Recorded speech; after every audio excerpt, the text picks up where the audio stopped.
Well, a research conducted by the Missing Migrants Project of the International Organization for Migration states that about 1,483 Africans died in the year 2020 while trying to reach different international destinations through irregular routes. And this shows that despite the global COVID-19 pandemic, irregular migration and human trafficking continue to thrive.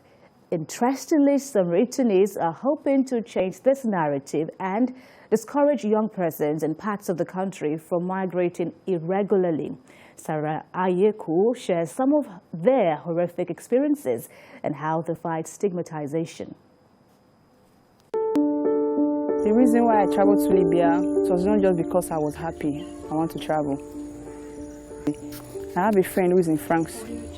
She was the one actually that convinced me. I was convinced with what I was seeing on Facebook, social media, but she never told me the risk. I was finding it difficult to cope until my friend told me there's a big opportunity for me when I get to Europe.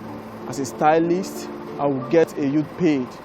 I saw a friend who talked to me about a journey, and I migrated to Libya.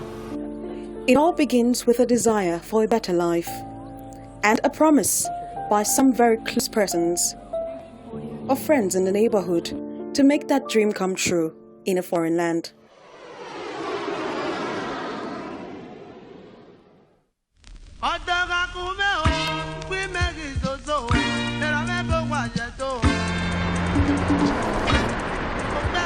This is Benin City, capital of today's Edo State in Nigeria's south. It was once the seat of an ancient civilization, but beneath the pride from its past, too many episodes of the familiar story of an endangered youth susceptible to irregular migration.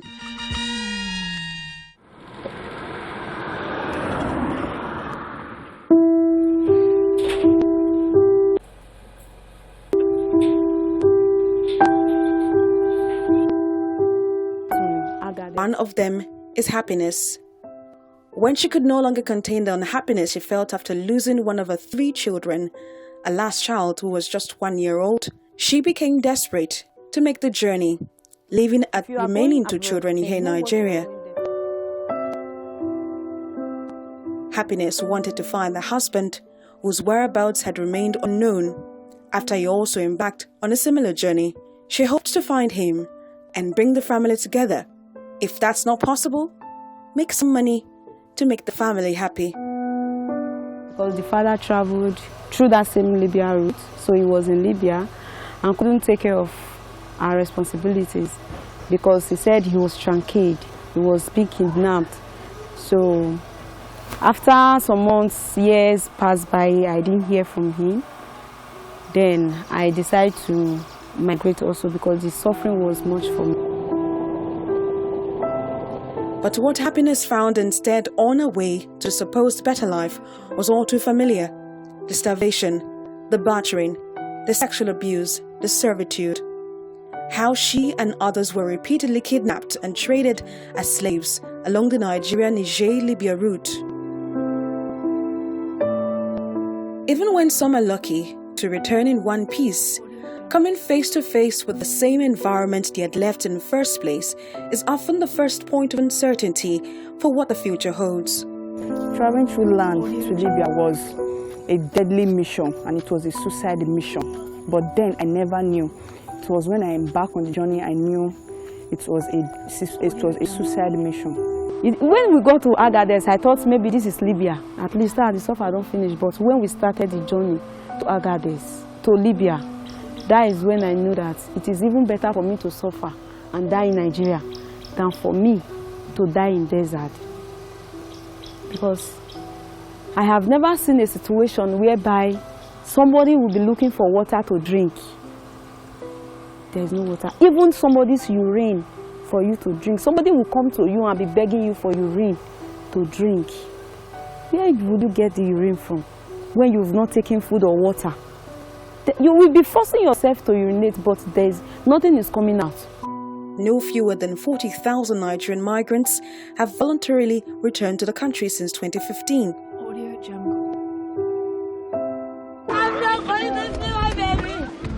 For those who survive the hotbed of horror in the Sahara, an extremely dangerous sail across the Mediterranean Sea, a new chapter opens up, and they get another chance at a new life on new terms. Certainly not the type they might have freely chosen.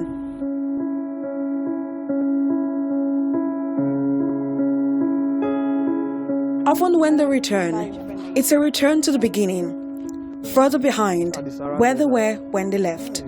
It was not really easy for me to get back to my feet. It was, in fact, I felt like killing myself when I came back. Because at that particular time, there were people laughing at me. Look at her, she go Libya. The news has already gone past everywhere that I've traveled to Libya. I left my kids, so I was ashamed of myself. When I came back, I was homeless.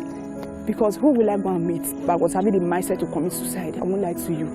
Because no house, no shelter. Where will I start from? No home. Who will I call? Even my friend, I don't even know her. When I lost my parents, how I've been living my life. Then every time, I was always thinking of, I want to take rope. I want to hang myself. I want to hang myself. With the light of hindsight, their approach to life becomes different. They easily tell their stories, discouraging others from following that example. Please, do not allow your children to travel through land. And my brothers and sisters that are watching me, that are listening to my voice right now, do not be deceived with what you are seeing on social media. No matter the little you are earning, no matter what you are doing, big or small, be contented with what you have. Do not let anybody deceive you. For it's a better life for you tomorrow. With your own hustling, you can make the green greener.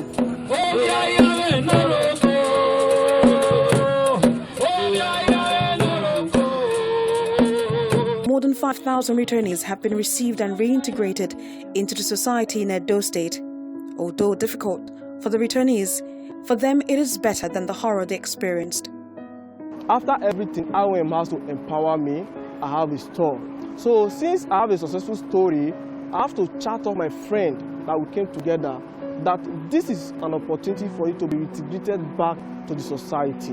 And the guy said, how? I said, you remember those people called IOM who brought us back from Libya? He said, yes. They have reintegrated me. I snapped my store and I showed him. He was like, how? I said, yes. It's just empowerment. They are integrating returned migrants from Libya. So you can come back home, then you go. But I thank God for bringing me back. I thank IOM most especially for bringing me back, because if not that they came to my rescue, I would have still been in Libya, or maybe I would have been dead by now. They spend years trying to recover from the emotional scars, physical injuries, stigma and financial loss. Perhaps the abiding lesson from the story of happiness and thousands of young Nigerians is that the aspiration for better fortunes may be mirroring a desperate quest for the elusive grass ever so believed to be greener on the other side. But whether aspiration, desperation or illusion, the big question that is yet to find an answer is why many more are willing to take the risk in spite of the hazards and sad endings of many who have gone and whose tragic ending may never be accounted for.